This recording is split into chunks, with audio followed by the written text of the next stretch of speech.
Greetings and welcome to the replay. I have done this particular sharing before, but I wanted to do it again because this is actually a fairly common question that comes up. Have you ever been invited to somebody's Facebook group? A lot of people are creating Facebook groups or have created Facebook groups, which are a great way to build your business, but then what happens is they will invite people to the group. And if you look here, you'll see this is my group, and you click over here, you can invite lots of people to a group. That's not the most efficient way to do it, and I will tell you why. When you invite a member to a group, it will pop into their notifications and they may or may not see it. What we've found for the way to get the most responses when you're inviting people to a group is to share the group. There are many ways to share. See, if you look up here, you can share it on your timeline, on your own personal timeline. You can share it on a page that you manage. What I often like best to do is to share it in a private message.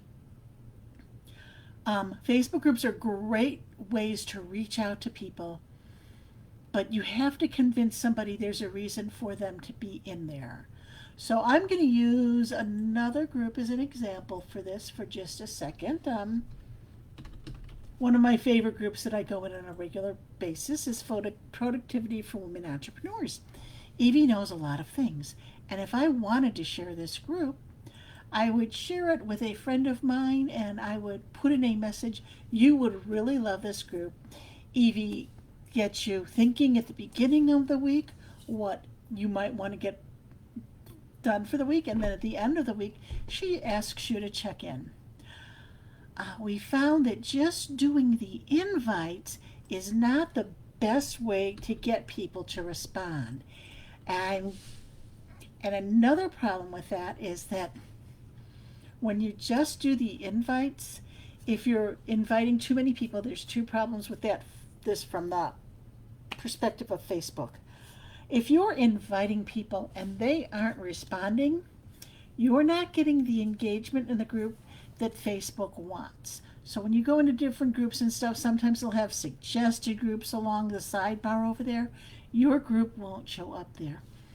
The other thing is that if you invite too many people and you kind of piss people off by just inviting lots of people who don't need to be there, they could do this thing that's called reporting your group as spam, and that could really hurt you in the Facebook analytics and might get your group booted.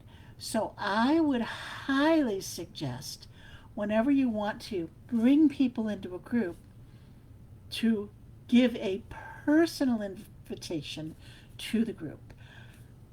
If you want more tips and tricks like this, I right now invite you to join Social Media for Solopreneurs. The other really great thing when you invite somebody to a group, many groups have questions and you can find out information in those questions. For instance, one of the questions that I have is, how did you find out about this group? This teaches me what's doing the best for building my